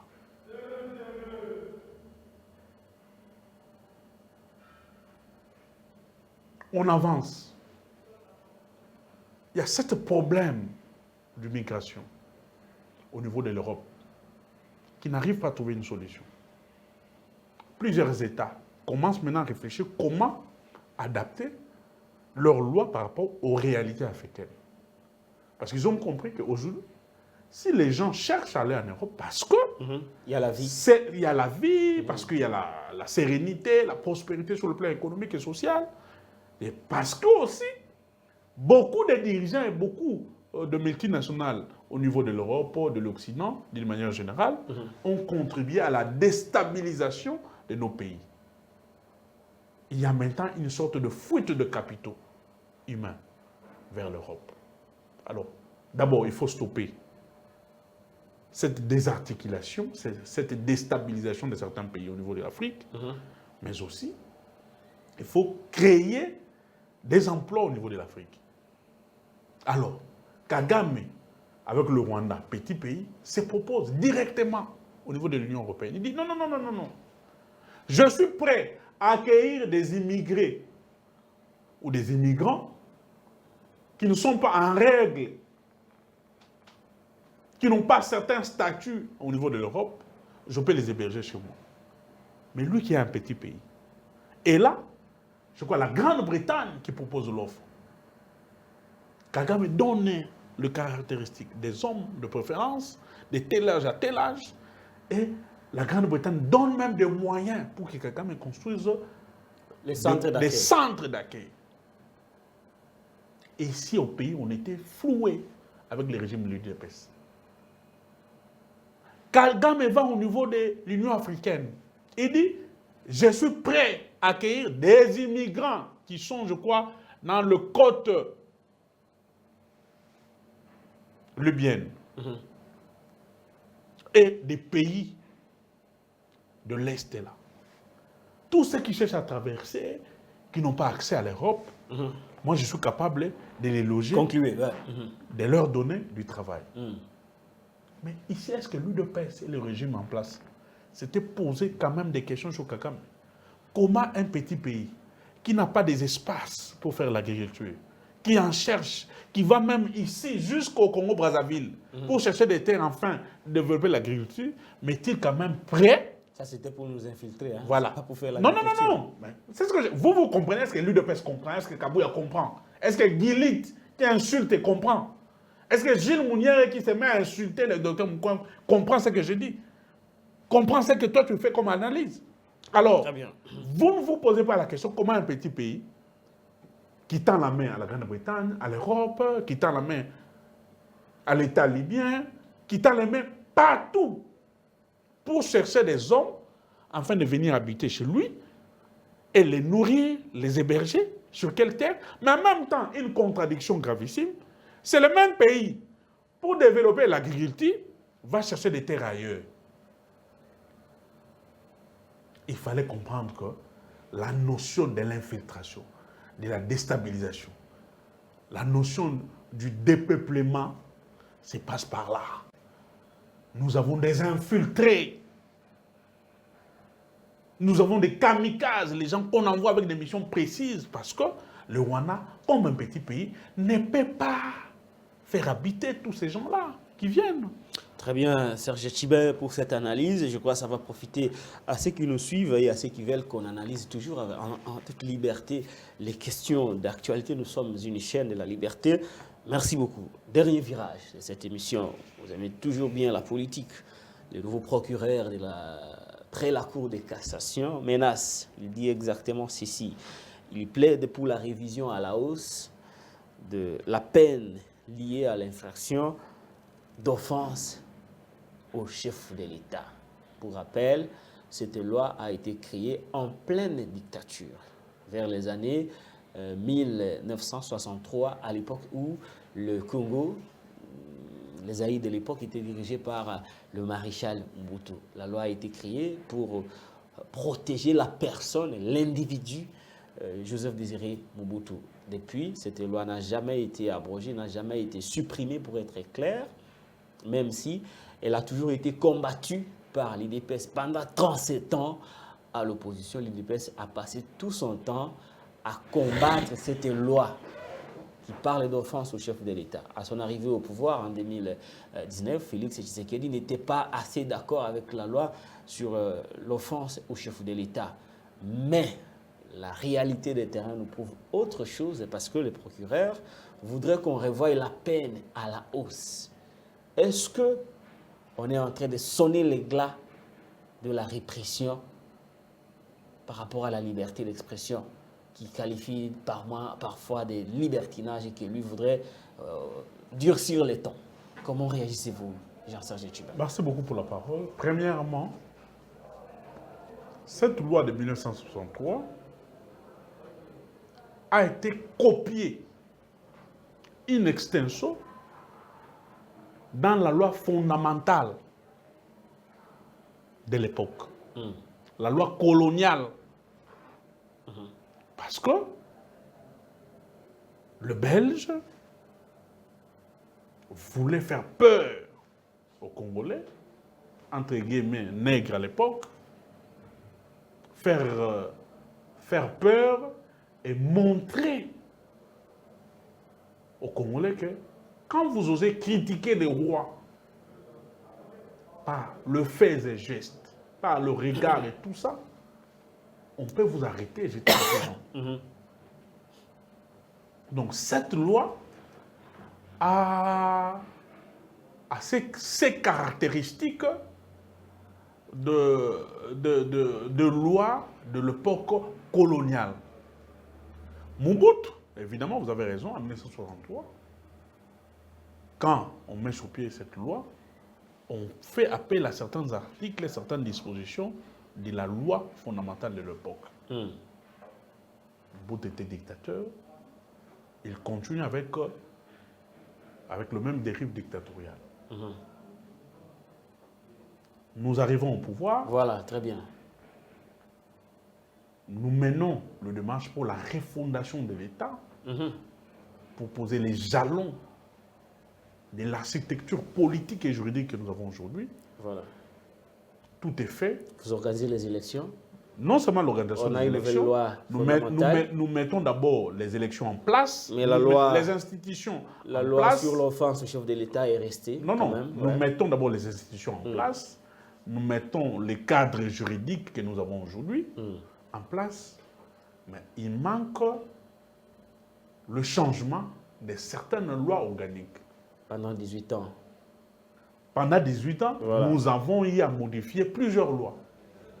Pour les cas d'espèce, celle-ci n'a pas été modifiée, voilà. Ni abrogée. Voilà pourquoi j'allais dire, parce que les gens me posent la question, mais vous étiez là pendant 18 ans. Ouais. Est-ce que nous avons croisé les droits? Nous avons produit plus de 350 lois, plus de 67 ordonnances lois que nous avons modifié, que nous avons voté. C'est un grand travail, un travail de titan. On ne refuse pas. Mais pour cette loi, ça n'a pas été touché. Non. Si nous étions encore au pouvoir, cette loi organique n'allait plus exister.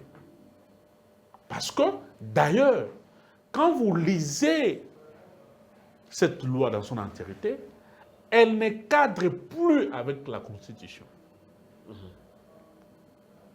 La Constitution consacre les libertés fondamentales.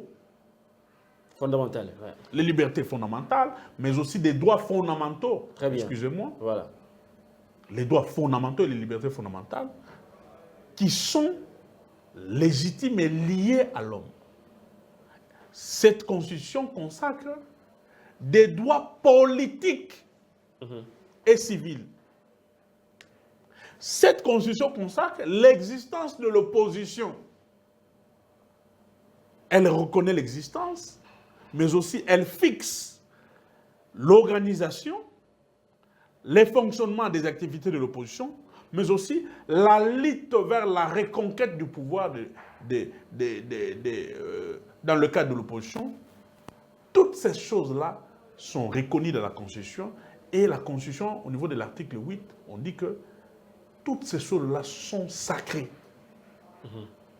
Et la Constitution va plus loin, dit que pour des détails spécifiques, il y a toute une loi que nous avons fait voter. Loi portant statut de l'opposition. Tout ça, c'est bien. Je vous attends au tournant. Donc, même en étant au pouvoir, on avait ce souci d'organiser quoi? L'opposition. Les porte-paroles n'ont jamais été désignés. Non pas pour la faute de ceux qui étaient au pouvoir. Vous avez embrouillé la situation. Non, Patrick Lokala. Disons la vérité. Si le porte-parole de l'opposition n'a jamais été élu, ou ce poste n'a jamais été fonctionnel, ce n'est pas du fait de ceux qui étaient au pouvoir, c'était les des autres qui régnaient à l'époque à l'opposition, notamment avec l'UDPS, qui voulaient à tout prix que ces postes puissent revenir à l'UDPS, et les autres voulaient que ces postes soient un poste rotatif, que tous les leaders de l'opposition pouvaient gérer avec un délai, je crois, de 3 ou 6 mois, plusieurs propositions, tournant autour de 2 ou 3 mois, 6 mois. L'UDPS était catégorique. Pour l'UDPS, ces postes revenaient absolument à l'UDPS. Pas question d'avoir un poste rotatif, pas question d'avoir un autre leader, à part Étienne Tshisekedi. Je vais vous amener sur des réalités. À la tête, ouais, je vais y arriver. Je ne vais pas paraître comme un complice. Je vais vous amener sur des réalités. Sous Kabila, il y a eu des gens qui étaient arrêtés pour offense au chef de l'État. Sous Tshisekedi, la même chose. Maintenant, êtes-vous d'accord avec les procureurs qui voudraient revoir à la hausse, la proposer, l'a émis un point de vue, c'est aussi un Congolais qui a le droit d'avoir des opinions, d'avoir des points de vue. Il a émis un point de vue sur lequel il voudrait qu'on revoie à la hausse la peine liée à l'infraction d'offense au chef de l'État. Si hier, des politiciens étaient arrêtés pour offense au chef de l'État, vous n'allez pas reprocher à l'UDPS aujourd'hui de faire la même chose que vous pendant 18 ans. Nuance. L'UDPS a chanté pendant 38 ans la chanson du changement. Les changements, c'était Étienne Tshisekedi. Les changements, c'était Félix Tshisekedi. Le changement, entre guillemets, c'était l'UDPS. Ça, c'en a un. L'UDPS a combattu le régime Kabila, entre guillemets, pour cette disposition de cette loi. Très bien. De 1963. Voilà. Mais une fois arrivés au pouvoir, s'ils étaient des démocrates, s'ils étaient des gens qui ont milité pour des causes justes et nobles, pourquoi n'ont pas-ils changé ou n'ont pas-ils modifié cette loi? Première question. La tendance actuelle, c'est de faire évoluer la peine. Voilà. Ça, c'est la première question. La deuxième question. Nuance. Il faut nuancer. Pendant le règne de Joseph Kabila, 18 ans, aucun communicant, je pèse mes mots, aucun communicant de l'UDPS n'a été arrêté pour outrage ou offense au chef de l'État. Vous êtes sûr? Citez-le-moi. Un seul. Parce que les communicants à l'époque étaient connus. Maître Genda, Peter Kazadi, Paul Chulumbu. Ah, ils étaient nombreux, hein? Non, ils ne sont pas au nombre de 10. Il y avait aussi le prof Chulumba et les autres. Citez-moi un seul. Parce que Donald Kabasele était encore au mouvement citoyen. C'était un sous-traitant. Il est arrivé à peine à l'UDPS. Pinda était à l'UNC. C'est à peine qu'il rentre à l'UDPS. Qui encore? Félix Kaïmbe. Félix Kaïmbe n'était même pas. Félix Kaïmbe était membre du PPRD. Félix Kaïmbe, là que vous voyez. Posez la question à Jimmy. Si d'ailleurs vous m'avez posé une question, nous avons des images. Félix Kaïmbe, en t-shirt PPRD, avec l'image de Joseph Kabila. Posez la question à Jimmy Kiteng. Il vous dira un peu plus sur Félix Kaïmbe. Vous reconnaissez quand même qu'il y a eu des opposants qui étaient arrêtés pour offense au chef de l'État. Félix Kaïmbe a été membre d'une cellule de base gérée par Jimmy. Félix Kaïmbe, membre de la cellule de base de Jimmy Kiteng. Là n'est pas le débat. Donc, ils étaient soit sous-traitants, soit mouvement citoyen. À l'époque, ils n'étaient pas membres de l'UDPS. Jamais arrêté pour offense Félix au Kaïmbe chef de l'État. était membre du PPRD, membre de la cellule GAP, dirigée par Jimmy Kiteng. Donc, aucun de communicants de l'UDPS n'a jamais été arrêté pour outrage. Il y a eu quand même des opposants arrêtés pour offense. Certains opposants, certains. Mais à l'UDPS, aucun. Qu'est-ce qui fait qu'aujourd'hui vous êtes contre? Comment voulez-vous Qu'est-ce qui fait qu'aujourd'hui que vous êtes contre les mêmes pratiques? Non, mais d'abord, je vous ai dit que si nous étions au pouvoir, on allait modifier cette loi. Ou soit la jeter carrément dans la poubelle, mettre sur pied une autre loi, comme nous avons fait dans plusieurs domaines. Maintenant, qu'est-ce qui vous gêne dans la déclaration du procureur? Ce qui nous gêne, et ce qui devait gêner les chefs de l'État. Vous voulez associer les chefs de l'État à la déclaration du procureur près la Cour de cassation? Mais je dis, le ministre qui était là, Madame, je crois, Rose Mutombo, c'est le représentant de qui? Du gouvernement. Le gouvernement congolais, à la tête, il y a qui? Il y a le chef de l'État et le Premier ministre. Il y a la notion du bicéphalisme à la tête de l'exécutif. Si le chef de l'État prend part au Conseil des ministres, parce que il est aussi membre de l'exécutif. Mais comme la Constitution ne voulait pas donner tout le pouvoir au chef de l'État, c'est comme ça qu'on a, au-delà qu'il soit membre à la tête de l'exécutif, mais on a quand même responsabilisé celui qui endossera la responsabilité du gouvernement et celui qui répondra de choses au niveau de l'émanation du peuple qui est le Parlement, le Premier ministre. Qu'est-ce qui vous gêne dans la loi? Ce qui nous gêne est que les procureurs, un homme de droit, je crois qu'il a fait très longtemps dans sa carrière, dans la magistrature, il devait comprendre que cette loi est une loi qui a été copiée dans la loi fondamentale à l'époque, mise en exécution par Mobutu, un dictateur, malgré qu'il a aussi posé des actes qui resteront inoubliables en tant que chef de l'État, malgré sa dictature. Aujourd'hui, en 2022, avec la nouvelle constitution que nous avons de 2006, cette loi ne cadre plus avec la loi fondamentale. Et quand une loi organique, une loi spécifique, va en contradiction avec la loi fondamentale, cette loi-là tombe caduque.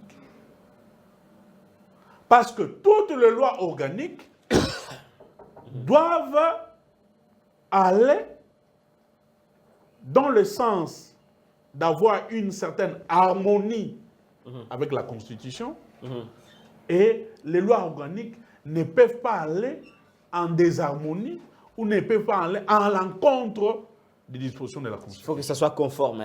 Les lois organiques doivent être conformes à la Constitution est à l'esprit et à la lettre de la Constitution. Est-ce que le procureur a pris cette position de lui-même ou il y a une mémoire politique? Je ne sais pas. Je ne sais pas. Mais, monsieur le procureur, je pense que c'est une déclaration, la déclaration que vous avez faite, les propos que vous avez tenus, ce sont des propos que nous pouvons qualifier de flatteries. Parce que nous pensons aujourd'hui, en plein 21e siècle, cette loi n'a pas sa place. Je prends un exemple. Parce que notre Constitution est à 85% ou à 75%. La Constitution ou les articles qui sont là ont été tirés de la Constitution française. Mais quand vous prenez la Constitution française, sur plusieurs notions, elle a évolué. Je n'encourage pas les Congolais à gifler les chefs de l'État. Macron a été giflé. Macron, président de l'État français, a été giflé. Le monsieur là a été condamné. Mais sous Kabila, on ne parlait pas avec assez de liberté du président de la République qu'actuellement. Mais écoutez, qu'est-ce que l'UDPS n'a pas dit sur Kabila? Avant Macron, Hollande a été poudré lors, je ne sais pas, d'une réunion, d'un foire agricole, quelque chose comme ça. Sarkozy, n'en parlons pas. Sarkozy a été insulté. Retenant même sa main. Quelqu'un lui a craché des insultes comme ça. Quelles sont les peines? Ça vous fait un peu peur, hein? Non, non. La position du procureur. Quelles sont les peines ça fait un peu reculer. que ces Français ont eu lors de leur jugement? Dites la vérité. La position du procureur vous La fait position du procureur un peu peur, hein? ne nous fait pas peur parce que nous sommes des républicains. Tout ce que nous faisons ici, nous analysons, nous critiquons, nous proposons même. C'est que l'UDPS n'a pas fait. C'est un peu dissuasif, hein, la position du procureur. Cette position contient des propos qui cherchent à rendre ce pouvoir un pouvoir dictatorial dans le fait. Ce sont des propos qui font que ces régimes puissent enraciner la dictature dans notre pays. Ce sont des propos qui renforcent le dérive dictatorial dans notre pays. Merci. Et nous, en tant que démocrates, nous n'allons pas nous laisser faire. Nous n'avons pas peur. Nous allons continuer à dénoncer le mal. Nous allons continuer à dénoncer la corruption, la gabégie, la jouissance. Nous allons continuer à dire ce qui est mal, ce qui est corruption. Nous allons continuer à dire tout ce qui ne marche pas au niveau de l'Assemblée nationale.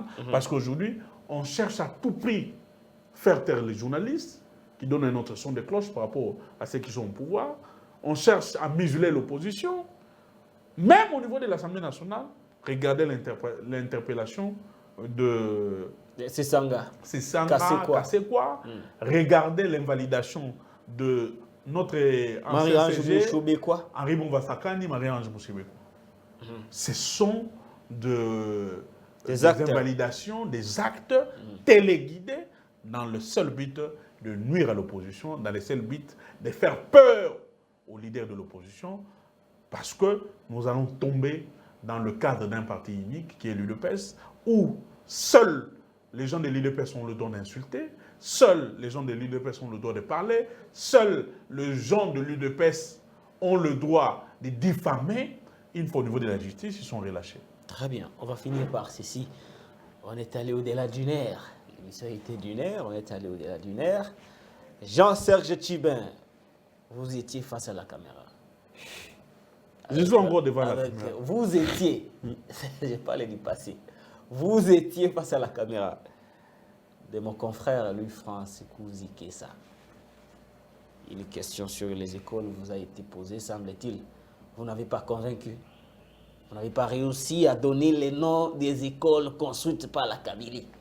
Et la vidéo a fait le tour des réseaux sociaux. Merci beaucoup. Vous étiez un peu comme les communicateurs de l'UDPS qui n'arrivent pas à donner le niveau d'études, le nombre d'écoles. Moi, au moins, à la différence. Cet aspect-là, vraiment, des choses vous a échappé. Pendant 30 minutes, des tic-au-tac. Les gens qui ont suivi d'abord les tic-au-tac ont compris que c'est pour la première fois qu'il y a un tic-au-tac de 30 minutes. 30 minutes de tic-au-tac. 30 minutes. Face à la caméra. Face à la caméra. Vous étiez incapable de donner les noms des écoles. J'ai répondu à toutes les questions. Ça, sauf deux. Sauf celles qui les portaient sur les écoles. Les tic-au-tac tournent autour de 2 ou 5 minutes. Troisièmement, plusieurs questions tendancieuses, plusieurs questions polémiques là-dedans. Et votre confrère me pose une question sur des écoles construites à Kinshasa. D'abord, mon émission ou notre émission qu'on a préparée ne tournait pas autour du bilan de Kabila ou des écoles construites ou des écoles réhabilitées. Il m'avait invité pour parler de Jumi Kitenge, son enlèvement, sa détention au niveau de l'année, son transfert au niveau du parquet et à Makala et tout ça. On a parlé des irrégularités, la procédure et tout ça. L'émission avait tourné tout autour de ça. C'était bien. C'était très bien. Et je lui ai dit que je suis très mal à l'aise aux questions du genre vrai ou faux, oui ou non, et tout ça, parce que je suis quelqu'un qui Vous êtes un parleur, hein? Je suis un parleur, c'est que je suis quelqu'un qui réfléchit à haute voix, je suis quelqu'un qui aime bien m'exprimer, pour ne pas que ceux qui me suivent, quand je dis vrai ou faux, oui ou non, qu'ils puissent avoir des interprétations erronées.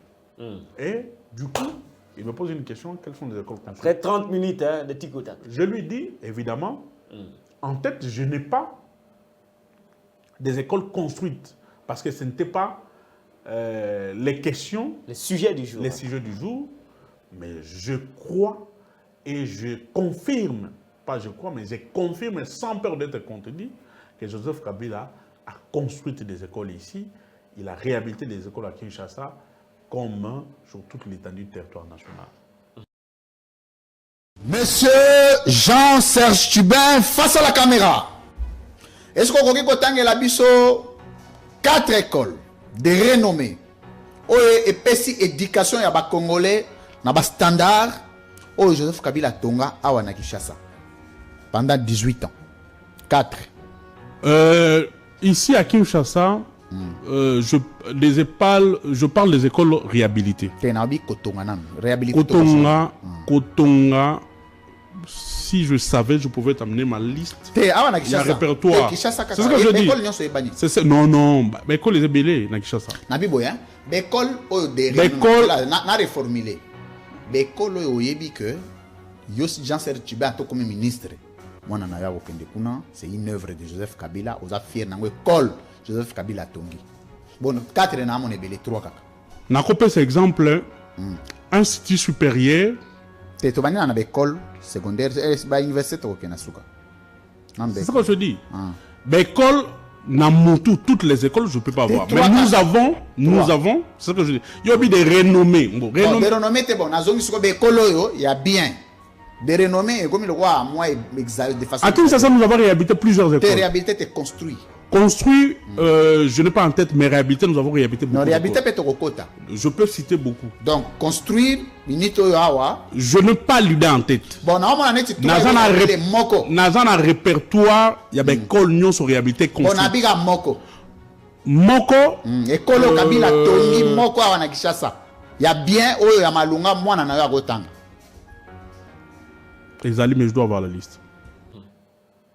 Et curieusement, après l'émission, avant même que l'émission ne puisse prendre fin, ils ont laissé les tic-au-tac de 27 minutes. Ils n'ont coupé que la partie là de 2 minutes ou 3 minutes. C'est la partie qui a été vulgarisée par le service face à la caméra. Face à la caméra. Bon. J'ai compris que, évidemment, la vidéo a circulé.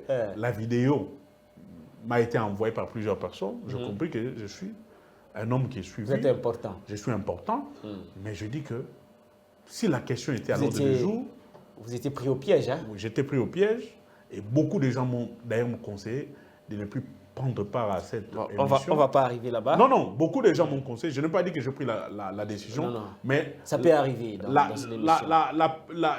Plusieurs conseils de gens qui m'ont suivi, qui ont suivi les tic-au-tac de 30 minutes, m'ont conseillé de ne plus prendre part au tic-au-tac parce que ces genres de questions créent souvent des polémiques. Mais les écoles, on en a construit beaucoup. Vous savez quand même quelques-unes, hein? Ici, par exemple, à Kinshasa, je pouvais tout oublier. Je suis un nom parce que l'émission n'était pas préparée. À Bandalungwa, quand vous êtes sur Bandal, vous allez vers Bakayao. À votre droite, il y a une école qu'on appelle l'école d'excellence. Construite, pas réhabilitée, construite par Kabila, inaugurée à l'époque de Gouvernement Kimbuta. Et je crois que le bourgmestre Antolo Ngangue était encore à Bandal. Ce n'est pas une école réhabilitée. C'est construite. Construite. Vous allez à Limité, école Riviera. Une école construite sous Kabila. Vous allez à Massina, école Espoir. Ceux qui me suivent à Massina savent. Une école construite. Vous allez en Nsele. Nous avons l'école au niveau, l'école Kimpedi en Nsele. Ce sont des écoles construites. Vous avez une école, je crois, au niveau du camp Seta. C'est une école construite. C'est une école construite. Beaucoup d'écoles construites. Et la différence avec nous, avec les gens de l'IDP, c'est quoi? Nous avons des documents, par exemple. C'est un document référentiel des 787 écoles que nous avons. Kabila avait construit 787 écoles sur toute l'étendue du territoire national. C'est ce qui vous a manqué chez Tikotak. Voilà. 787 écoles. Donc je ne peux pas avoir toutes les... Mais là, vous êtes documenté. Non, les documents ont toujours existé. J'ai fait plusieurs émissions chez Peter Tiani. Nous avons fait une émission. Les gens qui me suivent. Combien d'écoles? 787. Des écoles construites et réhabilitées sur toute l'étendue du territoire national. Par Joseph Kabila. Nous avons fait 2 émissions, 3 émissions bilan chez Peter Tiani. Parfaite Télévision. Les documents étaient là. Et je suis très à l'aise dans des questions concernant la construction des écoles parce que nous sommes outillés. Alors que quand vous prenez les gens de l'IDPS, Jenit Kanine avait dit qu'ils ont construit 35 000 écoles. 26 000 écoles. 26 000 écoles. On lui a demandé de donner quelques-unes. Il n'a pas donné. Tony Mwamba nous a dit qu'il a construit 350 écoles. Demandez à Tony Mwamba de nous donner une seule école construite ici à Kinshasa. Il n'y en a pas. Mais moi, je vous ai cité l'école Espoir, je vous ai cité l'école Excellence à Bandal, je vous ai cité l'école Rivière à Limete, plusieurs écoles. Je vous ai cité l'école Kimpeti, c'est en Nsele. Je vous ai construit l'école Seta, c'est en Nsele. Je vous ai cité l'école Saint-Luc, en Nsele. Ce sont des écoles que nous avons construites. Réhabilité, n'en parlons pas. Athénée de la Gombe. Ça a été réhabilité par Joseph Kabila. Il y en a plusieurs. Vous allez au croisement des avenues Ngiringiri, je crois, Gambela ou Assosa. EP1, EP2 Ngiringiri, réhabilité sous Joseph Kabila. Merci. À Kassavoubou, ici, nous avons réhabilité quartier Onel, école laïque. Ça a été réhabilité sous Kabila. Les universités réhabilitées et tout ça. Il y en a beaucoup. Merci beaucoup. Construites même. Vous allez ici sur Sayo. Vous voyez l'avenue Sayo, croisement Sayo, boulevard Triomphal. Institut supérieur des techniques médicales. Construite là. Quand vous quittez, vous êtes de ce côté à droite. C'est sous Joseph Kabila. Très bien. L'IBTP ici a été réhabilité. Rénové d'ailleurs par Joseph Kabila. L'UNIKI, nous avons modernisé les hommes et certains et tout ça. L'université de Kisangani, les gens qui sont en Kisangani, a été réhabilitée par Joseph Kabila. La bibliothèque même de l'université de Kisangani a été réhabilitée par Joseph Kabila. Merci, merci. Vous n'allez pas citer. Nous avons des écoles, le document est là. Le message est passé. Ceux qui ont été choqués que j'avais oublié une école, je vous ai cité des écoles. Donc, quand une émission est préparée, comme d'habitude, parce que je comprends aussi que même de personnes qui font la politique ne savent pas que les émissions auxquelles nous prenons part, ce sont des émissions préparées, parce que je ne peux pas passer à une émission sans préparer. Sans préparer, on parle de tout, sauf de rien.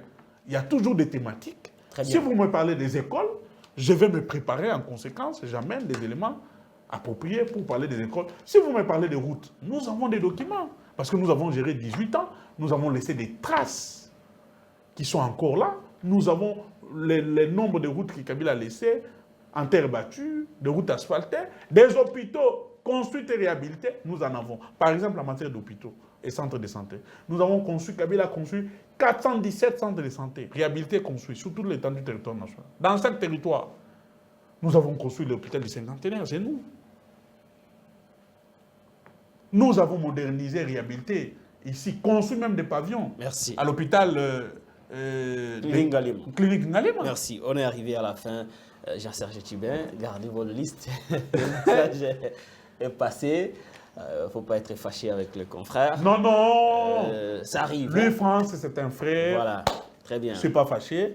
Mais sauf que j'ai été un peu choqué. Ouais. Choqué, comme tous ceux qui me suivent. Ça vous a permis de mesurer l'audimat. Ça m'a permis de mesurer que quand nous passons à la télévision, beaucoup de personnes nous suivent et beaucoup de personnes aussi s'informent par rapport à tout ce que nous disons, font aussi des recherches par rapport à tout ce que nous disons. Voilà. Parce que les nombres de messages que j'ai reçus, les nombres des extraits de vidéos que j'ai reçus, j'ai compris que je vaux plus que beaucoup de secrétaires généraux ici, des partis, que ce soit les partis présidentiels. Ma tête vaut, la tête de Jimmy Kitenge vaut, la tête de plusieurs partis, présidents des partis politiques ici, à Kinshasa, qui sont en réalité des partis mallettes. Nous sommes arrivés à la fin. Merci d'avoir répondu à nos questions. C'est moi qui vous remercie, très cher frère Patrick Lokala, pour votre disponibilité, votre temps, mais surtout la chance que vous nous donnez de passer sur votre chaîne de télévision. Merci infiniment et merci à tous ceux qui vont nous suivre. Merci beaucoup, Derek Nkeba. À vous, l'antenne.